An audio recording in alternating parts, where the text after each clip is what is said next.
नमस्ते विद्यार्थी मित्रों, सिद्धि हिंदी विद्यालय ऑनलाइन यूट्यूब चैनल क्लास के अंदर आप सबका स्वागत है। इसके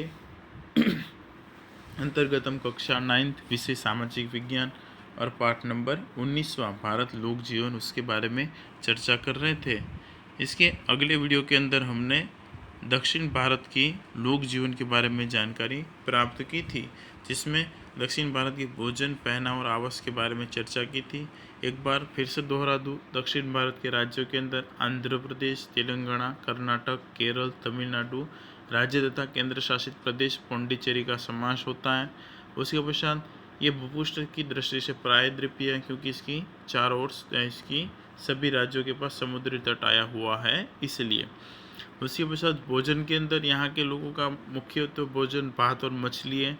उसके अलावा चावल से बनी चीज़ें जैसे कि इडली, डोसा, मेंदू वड़ा और नारियल की चटनी का उपयोग करते हैं, और रसम यहाँ की विशेष व्यंजन के रूप में जाना जाता है। उसके पश्चात पहनावे के अंदर कि भी यहाँ की गर्म तथा नमी वाली जलवायु होने के कारण लोग ढीले ढाले कपड़े पहनते हैं। फिर भी पुरुष लुंगी, कमीज, कंधे पर दुपट्टा या प्रसंगानुसार सिर पर पगड़ी पहनते हैं, जबकि स्त्रियां साड़ी, पेटीकोट और ब्लाउज पहनती हैं। इसके अलावा केरल के जो लोग हैं वो लुंगी तथा छोटी धोती पहनते हैं, और स्त्रियां अपने फूलों की जोड़ों में फूलों की वेणी यानी कि गजरा लगाती हैं। आवास के अंदर यहाँ पर भी शहरों के अंदर सुविधा युक्त आवासों में लोग रहते हैं पक्के। चेन्नई और बेंगलुरु में भी आधुनिक असुविधा युक्त मकानों में रहते हैं। समुद्र तट में रहने वाले लोग झोपड़ों में रहते हैं, जो नारियल के पत्तों से बनाए जाते हैं। और दक्षिण भारत के लोग प्रतिदिन अपने घर के आंगन में रंगोली बनाते हैं। अब आगे बढ़ते हैं, भाषा और त्योहार उत्सव। तो दक्षिण के राज्यों में बोली जाने वाली भाषाएं द्रविड़ कुल की कहलाती हैं।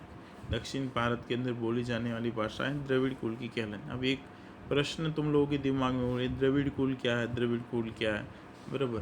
तो ये जब तुम लोग अभी 10वीं कक्षा के अंदर जाओगे तो तुम भारत के अंदर आने वाली, भारत में जो आज से कई सालों पहले कई प्रजाति आती, जिसमें द्रविड़ थे, अवसी थे, नेक्सिटो थे, तो उन सब के बारे में 10वीं कक्षा के अंदर जानकारी प्राप्त करोगे कि द्रविड़ों का रंग, रूप, आकार कैसा था। उसके अलावा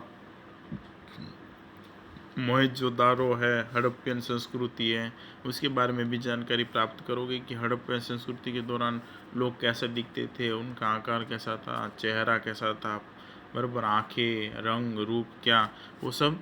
तो उस समय तो ये जो दक्षिण भारत के अंदर रहने वाले लोग हैं वो द्रविड़ कुल के कहलाते हैं, इसलिए यहाँ पर बोली जाने वाली भाषा भी कैसी है, द्रविड़ कुल की कहलाती है, जिसमें आंध्र तेलंगाना में तेलुगु, तमिलनाडु में तमिल, कर्नाटक में कन्नड़ और केरल में मलयालम भाषा बोली जाती है। क्या लिखोगे?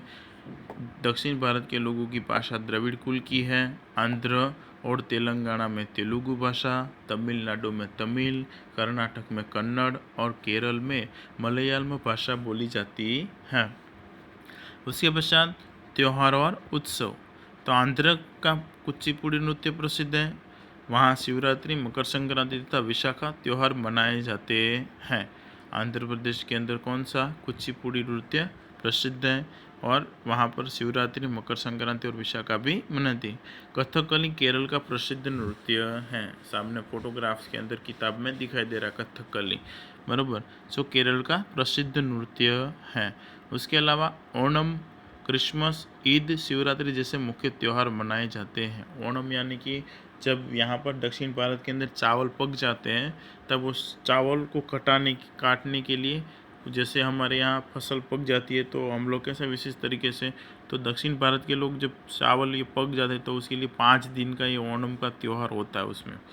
उसमें ये लोग क्या करते हैं कि पहले दिन पर खेत के अंदर जाते हैं, चावलों की कटाई करते हैं, उसके पश्चात चावल को अलग करते हैं, फिर खेतों की, घरों की साफ़ सफाई करते हैं, घरों को अंदर से बाहर से सफाई करने के पश्चात उनको, घरों के आंगनों को पानी से धोते हैं, वहाँ पर रंगोली बनाते हैं। फिर उसके पश्चात ये लोग पहले जो चावल आते हैं वो भगवान को, नरसिंह भगवान है जहाँ साउथ के अंदर दक्षिण भारत में, उनको अर्पण करते हैं। उनको अर्पण करने के पश्चात, उनकी पूजा अर्चना करने के पश्चात ये लोग 2 दिन का कुछ उपवास रखते हैं, और उस उपवास के बाद 2 दिन बाद उस उपवास को तोड़ने के लिए चावल में से बनी हुई खीर खाकर उस उपवास को तोड़ते हैं। तो ये है ओणम के त्यौहार की विशेषता। इस प्रकार से ओणम का त्यौहार दक्षिण में मनाया जाता है। इसके अलावा क्रिसमस, ईद और शिवरात्रि जैसे मुख्य त्यौहार मनाए जाते हैं। तमिलनाडु का प्रसिद्ध नृत्य भरतनाट्यम और पोंगल तमिलनाडु का मुख्य त्यौहार है।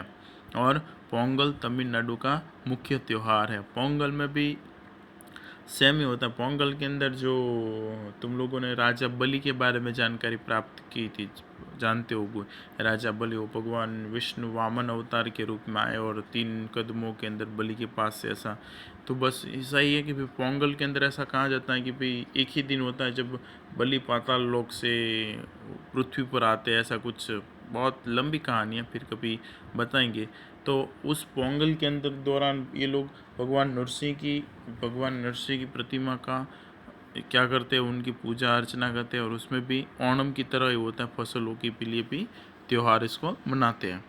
तो आशा रखता हूँ इस वीडियो के अंदर सबको समझ में आएगा दक्षिण भारत के लोक जीवन के अंदर भाषा, त्यौहार और उत्सव।